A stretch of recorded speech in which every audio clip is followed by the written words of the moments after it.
Alright, hello everyone. Today I'm here with Travis Wu.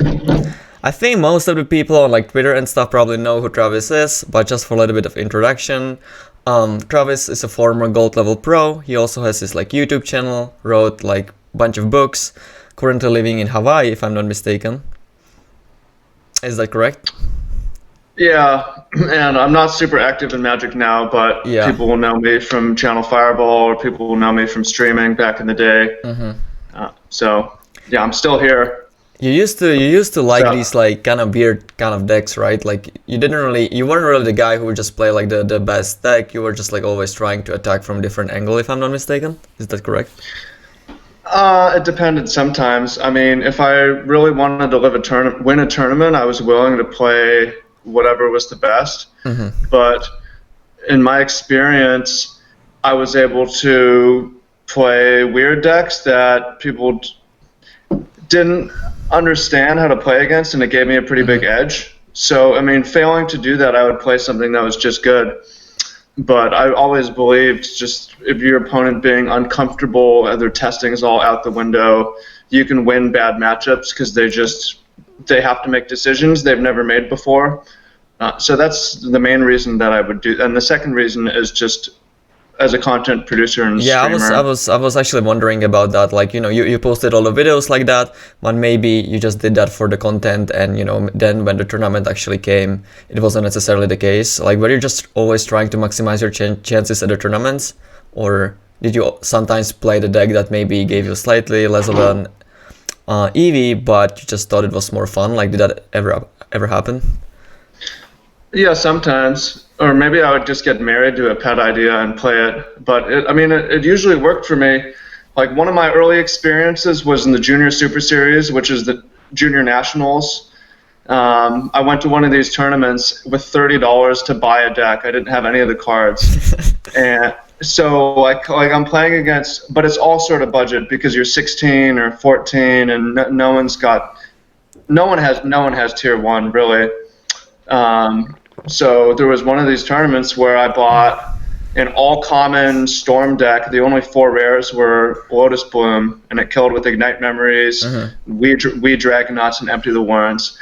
And I won the tournament. Wow. And then I took that experience to the next time I made it to the Pro Tour with a Goblin bidding deck. I wanted to play this Cephalid Breakfast, but I couldn't get the cards. And then there was the next time I played this 29 land. The other 31 spells were land destruction spells. It was this Cascade deck, and finished just outside of top 8, and then Living End. So like I was always found an edge in being rogue. But yeah, I remember you were like kind of like the Living End guy, right? Were you maybe one of the few people who like played it at the beginning, or? Yeah, I mean, it's obviously you can't invent anything. I was one of the first people. I was one of the first people, though. Yeah, and it's interesting because it had been out for like a year and no one had played it. And then after a while, and at the time it was only like a 2-deck metagame, an extended. It was Dark Depths, and you played Fulminator Mage main, so that was good. The other one was Zoo, which is the easiest matchup ever. So Living End was insanely well positioned, and then other people played it, but I claimed credit. Sort of. I was the first one with a really good result, but that became part of my brand. Yeah. So as you said, you were doing content for Channel Fireball at some point, and then you also became Gold Level Pro 1 year. Were there reasons why you were like trying hard at Magic? Was that just you like wanted to prove to yourself that you can like become pro, like maybe like gold level or whatever, like once, and then you will have like enough because you proved it to yourself? Or was there like some other intentions? What was like going through your mind? Maybe tell us about your journey at the beginnings of your Magic. Just like talk about that a little bit if you can. Yeah. So my brother and I, we started playing. I was 5. He was 6 or 7. So it was super early. We'd play with our friends, you know, those old gold bordered world championship decks. Yeah, I had a deck like that as well. We went to F&M starting in sixth grade, seventh grade, and one of the judges was a Pro Tour judge. His name's James Lee, and he would bring back like the draft cards that were stamped and give them out. So, and there were pro players, so we were sort of around it for a long time, and we definitely wanted to do it together, which we were able to do at one point. But I looked up to Mike Flores, I looked up to Patrick Chapin, I looked up to Luis Scott Vargas. I just wanted to. I tried a lot of things, like I did sports and I made music, but I was just okay at those things. And it happened because I probably got the early, since just being 5 and starting with the brother, it gives you an advantage. But since I was good at Magic and had good results, I ran with it. And part of it was having an audience, and writing articles was a lot of fun. Part of it was creative expression was fun. Part of it was traveling, play the game, see the world. It was an amazing experience. And part of it was competitive, just wanting to win, sort of having a chip on my shoulder and wanting to show that I was good. And for the gold thing, it was, yeah, there was a point where because like I'm sorry to interrupt, but I remember that during that gold year you like cared about it a lot, I think, from what I've like seen on social media and stuff. So it wasn't like it just like happened. I think that year like you went super serious, from my understanding. Yeah, once it was within reach, it became more serious. It was always a goal to do Gravy Train for at least 1 year. And once it was within reach, it was I really wanted to do it. It was coinciding with everything else I was doing in life. I was, making a lot of YouTube. At this point, I was doing a lot of paid coaching. So the better I did, the better everything was going to go. That makes sense. And a lot of my drive was. That wasn't my intention at all, but in the first Pro Tour of the year, I 6-0'd the draft, and then, or 5-1, 6-0'd, and then the second Pro Tour of the year, I 5-1 at the draft, and suddenly I was near the top of the draft standings, so it was like, wow, I have a chance to get a world title. So that was like super motivating. And in the end, I fell short, but it was, yeah, there was a lot of, and then also part of that, like we got on a team, this team, Lingering Souls, sort of, tier 2 pros who weren't all that connected or just got on the train. Can you like maybe name some of the people on the team? Yeah, we had Shaheen Saruni, Donald Smith, who came through he was good before, but he was in our inside group. Chris Fennell, Andrea Gons, and then I forget Andrea's friend. It didn't really work out for him, and I think I can't remember who replaced him, but those were like the 5 guys. There was a 6th, sorry. Yeah, I mean, it's fine. You don't have to name everyone. I just wanted to like have an idea. Yeah, but Donald like top 4 at the Pro Tour, and I had a good result. Suddenly we were at the top of the team standings as well. So it was not just for me. Not everyone. Most of us started silver. And there was no guarantee we'd be playing. So in order for everyone to play at the 4th Pro Tour, we had to finish in the top 4 teams in the 3rd Pro Tour. And that's how I finally got my invite to the 4th one. So, yeah, I mean, a lot of it was for reasons bigger than myself, having a team, community, and stuff like that. But, yeah, it was an amazing year. Traveled and went to Grand Prix chasing points, and went all over. It was something I'll remember forever. That year was awesome. Yeah, that sounds awesome. You briefly mentioned the fact that you were coaching. You also, even until to this day, I think you have a YouTube channel and stuff like that. Can you maybe like talk about that a little bit? You also wrote a bunch of books. I think that's like not that common with like famous Magic players and stuff. So, if you can talk about those things, that would be great. Yeah, well, I mean, to be totally transparent, I'm not active right now. Okay, that's fine. Yeah, I'm sort of I am shutting the coaching down. My last coaching call I'm going to do next week on Christmas. After 5 years, that'll be the 5th year of doing it. Well, you can also talk about like past, like what you were doing during those 5 years. It doesn't have to be like right now, Yeah. So yeah, I mean, a lot of Channel Fireball streaming.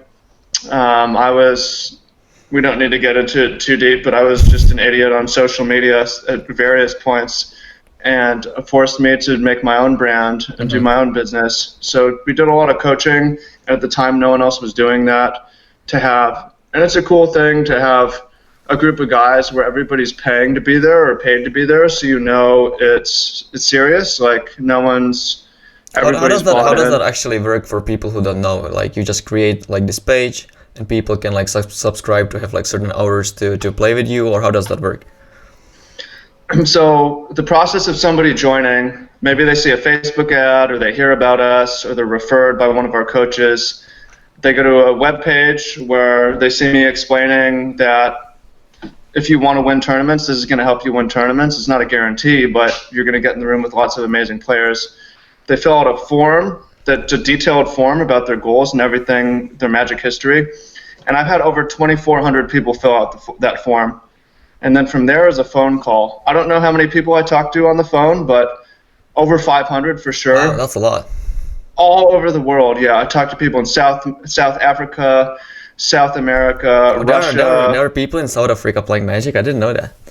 Yeah, I had people sign up from lots of people in Australia, Eastern Europe, and then all the normal places you would expect. So that's also been an amazing experience talking to all those people.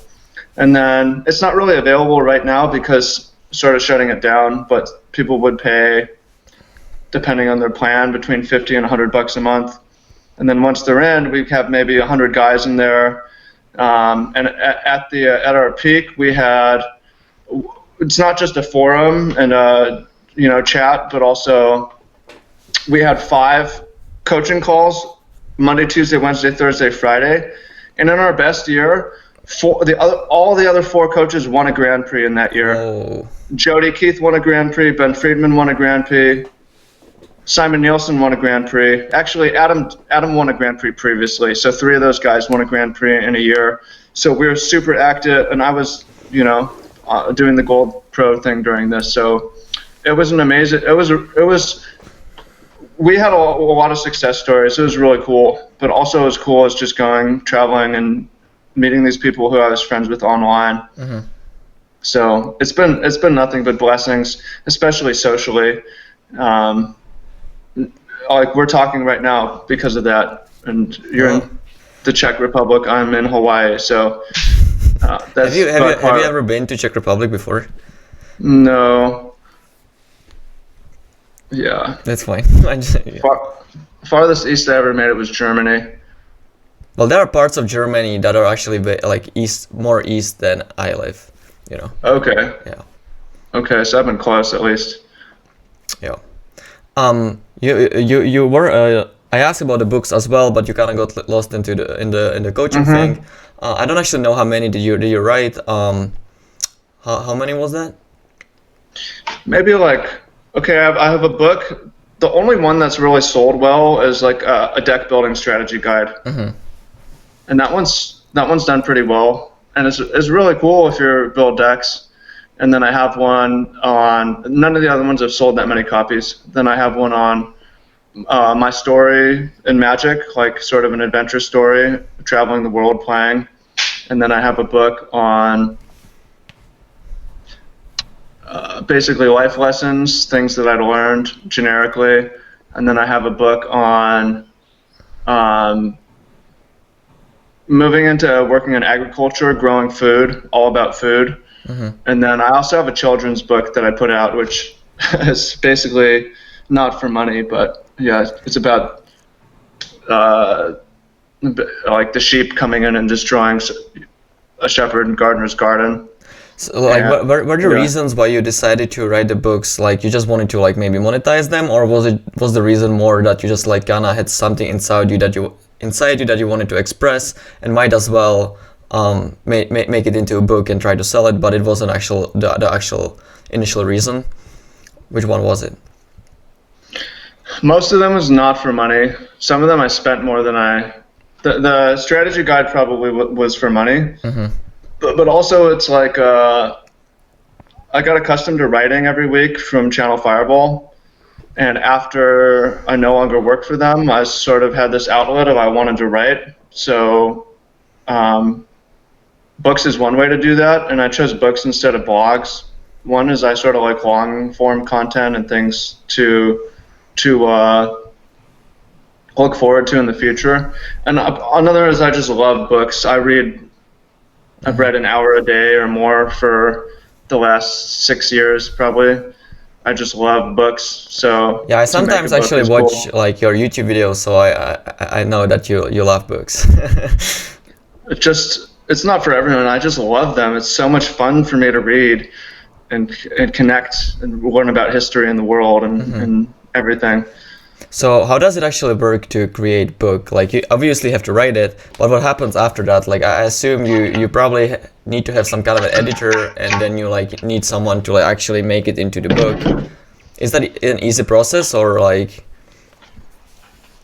So if you want to publish a book, I mean, the old way, which I don't know that much about, but you contact publishing houses and you send manuscripts and they say yes or no, and then they take creative control, and then they advance you money, and then if you don't sell it, you might have to give the money back, or it's just, but you don't need to go that way anymore.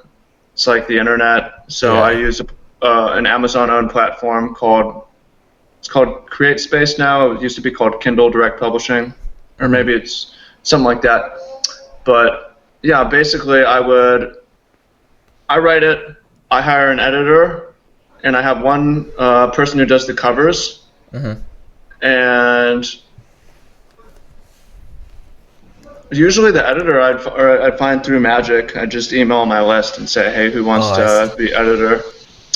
And then for one book, I didn't even edit, and it's got all kinds of typos, but who cares? Yeah. And then, yeah, you host it on Amazon, and then it's up to you to market it I see. and share it. Yeah. Okay. I don't know how many years back that is, but you decided to move to Hawaii, right? How many years back was that? I've been like legally here as my address for over 3 years, but depending on how you count it, it's more like 3.5 years probably. Why did you decide to move there? Were you just like maybe sick of like the regular life? You just needed a change, or maybe like there were some like other reasons? Can you like maybe talk about it a little bit? Yeah, okay. There's probably three main reasons. One reason, which we don't need to get into in too much detail, it could like go in a totally different direction, but is for racial reasons. Like I look like I'm from Hawaii, and I didn't want to live in white America as a minority anymore. I see. I'm not going to talk about Asian Americans' place in America, but it's just the experience is way better in Hawaii for me. Another reason is the weather is much superior to Seattle, where I grew up. I can imagine, yeah.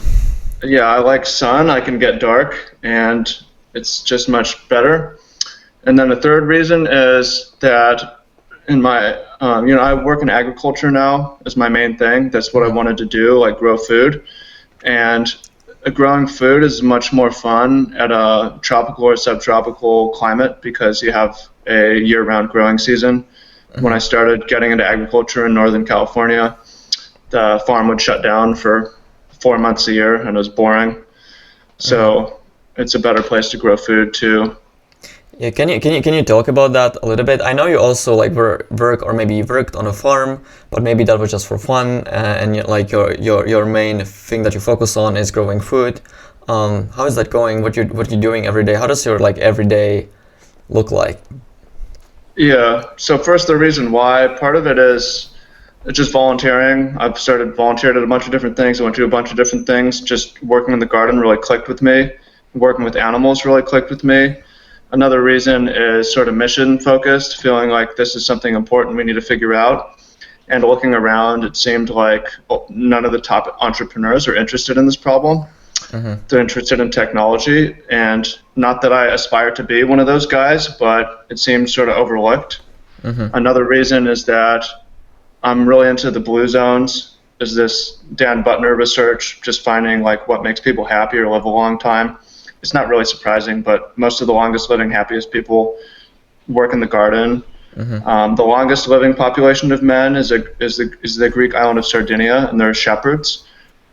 I had no idea, but it's interesting.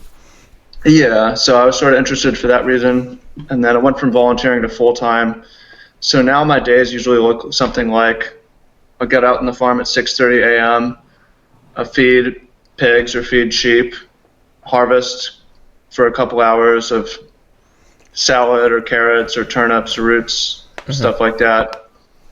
Come back in the midday. It's hot. I'm not out there. I do marketing and sales for and like inventory and stuff like that for part of our business.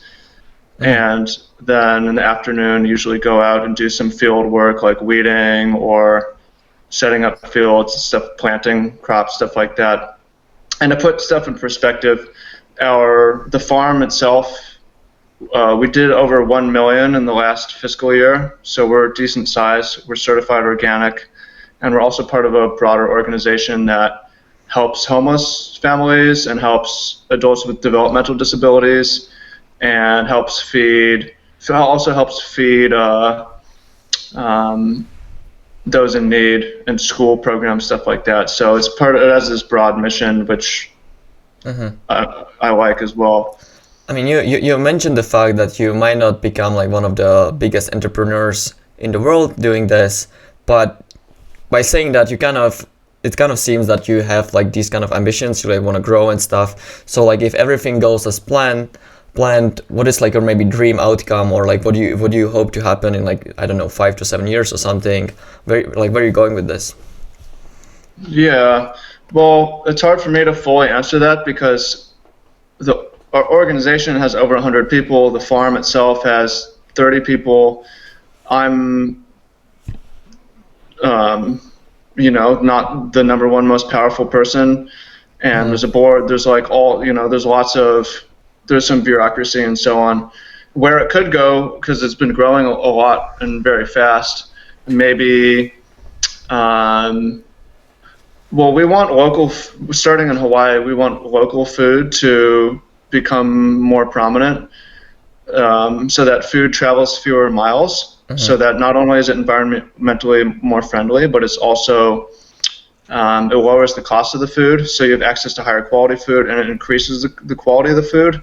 So I'm sorry to interrupt. How bad is it on the food that it actually has to travel, right? Because most of the time, we just like when we go to like a supermarket, you usually don't buy like food that is from that place. You just get like whatever, I don't know, just like had the best price or whatever. How bad it is on the food?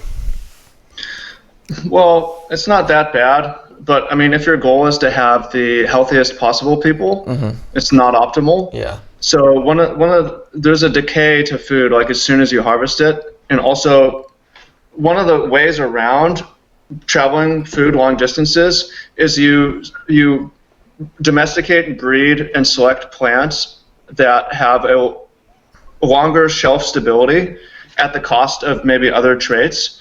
So, I see. Yeah, okay. For instance, our salad should be consumed within a week of harvest. We can't ship it. That high quality of a product just can't last that long because it's not designed to, right? So if you lower the distance of travel of food, it allows farmers to focus on different crops that don't hold well but are nutritious. Well, I think I asked most of the things that I wanted to ask about. If there is still something that you want to talk about, you of course can. Well, just to go on your last question of where it goes. I'm sorry, I kind of forgot about it. Yeah, I'm sorry. So first, if we, we're successful and we grow pretty large, not just growing food, but we're a food hub. So a lot of the smaller buyers or small growers go through us. We consolidate and we coordinate and send it out. And this is a sort of a new system that's really only become possible because of advances in communication, social media, the internet, and even like blockchain technology. We look at this large food system that is, it's not better for one farm to grow 12,000 acres of the same crop. The reason we do it is because it's very difficult to coordinate the scale of small growers. Small growers actually being more efficient, but with advances in communication technology, we may be able to solve that scale problem. So hoping not that just we do it for Hawaii, but maybe other people see what we're doing and we can become a model of other people copying us and our model sort of sprouting up in other areas, and then would lead to healthier people, but also to have greater food security in a uncertain world. All right, sounds great. Yeah. Are you my last question is gonna be, are you happy right now? Like, are you enjoying life? Is like everything all right with you? You seem kind of sad to me, that's why I'm asking. Oh yeah, I'm happy. If I seem sad, maybe it's because it's the afternoon and I ate a large meal. Oh, okay. And I would otherwise be napping at this time. I see. So you're just a little bit But tired. Yeah. yeah, I'm a little bit tired. But yeah, I mean, I'm in a good place. I am happy, and I'm happy for the experiences in Magic and the memories, and I'm also happy to get to work outside and experience nature. Yeah. That's good. All right, man. You know, I'm good. So if there's nothing you want to add, we can finish it right here. Okay. Fine. Yeah, that's fine, Petr. Thank you. Yeah. For anyone who's watching, if you like the video, please click on the like and subscribe button. Thank you, Travis, and see you guys. Yep. Thank you.